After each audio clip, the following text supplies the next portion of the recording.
नमस्कार। दीपावली की आप सभी को हार्दिक बधाई और शुभकामनाएं। देखिए, दीपावली एक ऐसा त्योहार है जिसकी प्रतीक्षा बच्चे और बड़े सभी बड़े मन से करते हैं। स्कूल कॉलेजेस बंद हो जाते हैं तो बच्चों की तो धूम मच जाती है। उन्हें पटाखे छुटाने का इससे बढ़िया अवसर अब कहाँ मिलेगा। और बड़े लोग भी खुश रहते हैं, नया नया सामान की खरीदारी करते हैं, मित्रों से मिलते हैं, खूब मिठाई खाते हैं और खिलाते हैं। और एक बात और है, हर त्योहार 1 या 2 दिन का होता है। केवल दीपावली ही एक ऐसा त्योहार है जो 5 दिन का, लगातार 5 दिन का त्योहार ही मनाया जाता है। लेकिन यहाँ ये भी ध्यान देने वाली बात है कि इन 5 दिनों की अपनी अपनी मान्यता है, अपनी अपनी कथाएं हैं।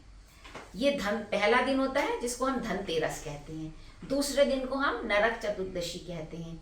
तीसरे दिन को हम दीपावली के रूप में बड़ी दीपावली कहते हैं, दीपावली के रूप में खास मनाते हैं।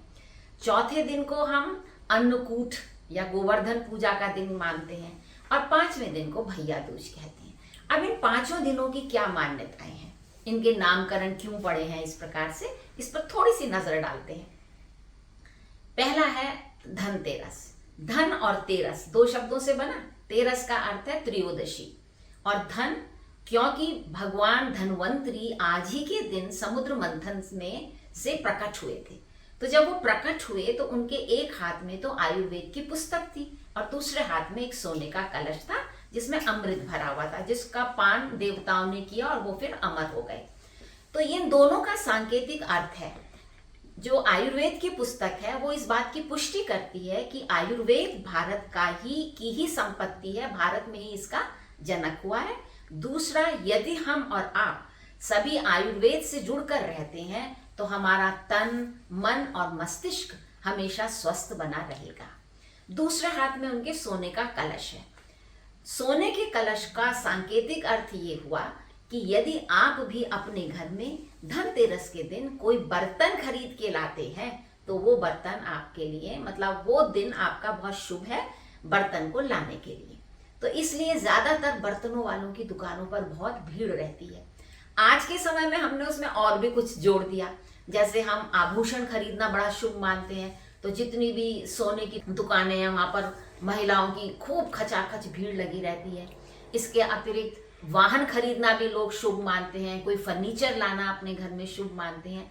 तो इस प्रकार से वो खरीदारी करते हैं विभिन्न वस्तुओं की। और उस दिन धनतेरस का पर्व हम इस प्रकार से मनाते हैं और 5 दीपक हम अवश्य जलाते हैं। अगले दिन का पर्व होता है जिसको हम छोटी दिवाली या नरक चतुर्दशी कहते हैं। तो जैसा इसके नाम से पता चलता है, कहा जाता है कि इस दिन भगवान श्री कृष्ण ने नरकासुर का वध किया और नरकासुर ने अपनी कैद में जो 16,000 कन्याओं को बंदी बनाकर रखा हुआ था उनको उन्होंने उसके बंदी गृह से छुड़ाया। इस खुशी में हम छोटी दीपावली मनाते हैं, उसको नरक चतुर्दशी के नाम से भी जानते हैं। और इस प्रकार से हम हर्ष और उल्लास से दीपक जलाकर इस पर्व को मनाते हैं। तीसरा दिन जो खास होता है वो है दीपावली का दिन, जिसको कुछ लोग बड़ी दिवाली भी कहते हैं। उस दिन को विभिन्न संप्रदाय अपने अपने रूप से भी मनाते हैं, अपनी अपनी मान्यताओं से भी मनाते हैं। जैन समुदाय का ये मानना है कि इसी दिन स्वामी महावीर जी को निर्वाण प्राप्त हुआ था। एक आपने नाम सुना ही होगा, स्वामी दयानंद, जो समाज सुधारक हुए हैं, जिन्होंने भारत में उस समय फैली हुई रूढ़ियों का बहुत जोरदार खंडन किया था। तो स्वामी दयानंद जी के लिए भी ये कहा जाता है कि दिवाली के दिन ही उन्हें भी निर्वाण प्राप्त हुआ था। तो जैन समुदाय ने महावीर स्वामी जी के नाम से भी इस पर्व को जाना। और जो आर्य समाजी हैं वो स्वामी दयानंद जी की स्मृति में भी इस त्योहार को मनाते हैं। जो हमारा सिख समुदाय है उनकी मान्यता है कि उनके छठे गुरु हरगोविंद सिंह जी ने इस दिन को, दीपावली के दिन को, विजय पर्व घोषित किया था। इसीलिए आप देखेंगे कि सभी गुरुद्वारों में खूब लाइट्स लगी होती हैं, बड़ी चकाचौंध होती है और सभी हमारे सिख भाई बहन जो है वो गुरुद्वारे में उनके दर्शन के लिए जाते हैं। इसके अलावा जो बाकी के लोग हैं वो भगवान श्री राम के वन से लौट के आने के दिन के रूप में इसको मनाते हैं। उनकी मान्यता है कि 14 वर्ष का वनवास पूर्ण करके आज के दिन, दीपावली के दिन, श्री राम अपनी पत्नी सीता, भाई लक्ष्मण और हनुमान के साथ आज के दिन अयोध्या वापस आए थे। इतने वर्षों बाद आए थे तो हम कल्पना कर ही सकते हैं कि वो दिन कितने उत्साह और खुशी का रहा होगा। कहा जाता है कि अयोध्या के हर घर में उस दिन घी के दिए जलाए गए और बहुत तरह तरह की खुशियां मनाई गई, नए वस्त्र पहने गए, आभूषण पहने गए, मिठाइयाँ खाई गई, मिठाइयाँ बांटी गई। उसी आधार पर हम आज भी उस पर्व को इस रूप में मना रहे हैं। यहाँ एक बात और है कि पर्व तो हम मनाते हैं उसी विधि विधान से, किंतु पूजा हम प्रभु राम की नहीं करते। पूजा हम करते हैं लक्ष्मी जी की और गणेश जी की। इसके पीछे क्या मान्यता है सुनिएगा। कहा जाता है कि दीपावली के दिन समुद्र मंथन से लक्ष्मी जी प्रकट हुई थी।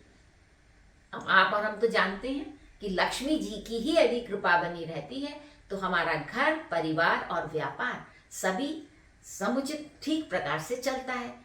इन सबको चलाने के लिए लक्ष्मी के बिना तो दरिद्रता है।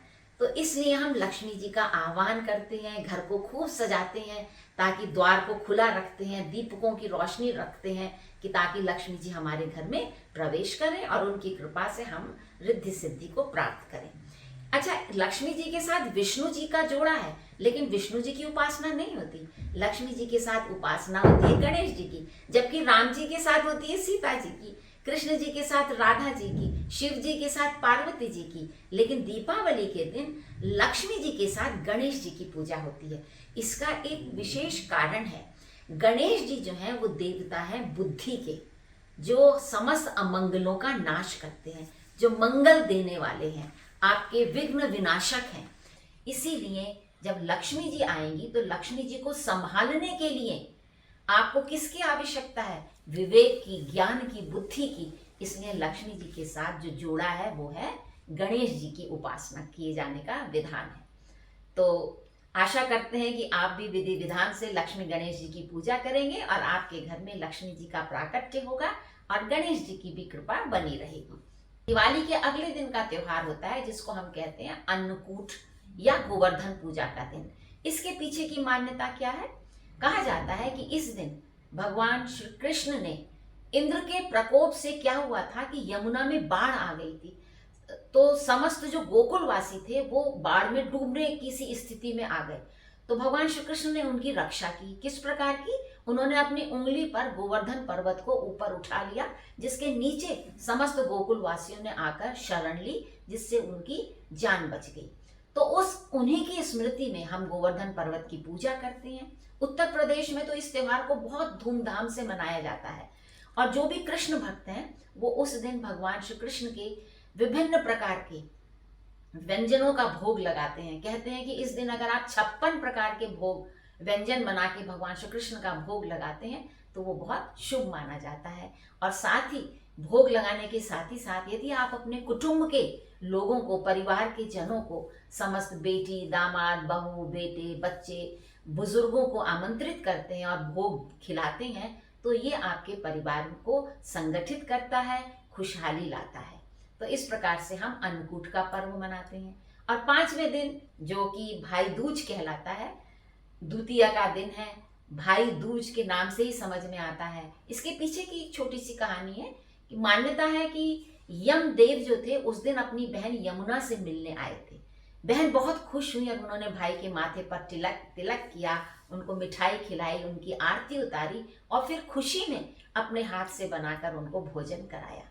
तो तभी से ये मान्यता है कि भाई दूज के दिन बहन भाई मिलेंगे, बहनें उनके भाई के माथे पर टीका करेंगी, उनकी आरती उतारेंगी और खुशी खुशी अपने हाथों से भोजन बनाकर अपने भाई को खिलाएंगी, उनका आदर करेंगी और भाई के आशीर्वाद से बहनों का घर भी भरा रहेगा, सुखी संपन्न रहेंगी। तो हमने देखा कि ये 5 दिन का त्योहार न केवल दीपों की रोशनी से जगमगाता है वरन अपनी अपनी मान्यताओं से, शिक्षाओं से भी हमें हमारे हृदय को भरता है। आशा है कि आपका ये त्योहार खूब सारी खुशियां आपके जीवन में लेकर आए, हर वर्ष आपकी खुशियां बढ़ती रहें। खूब हर्ष और उल्लास के साथ इस पर्व को मनाइएगा। एक बार फिर से दीपावली की बहुत सारी शुभकामनाएं। नमस्कार, धन्यवाद।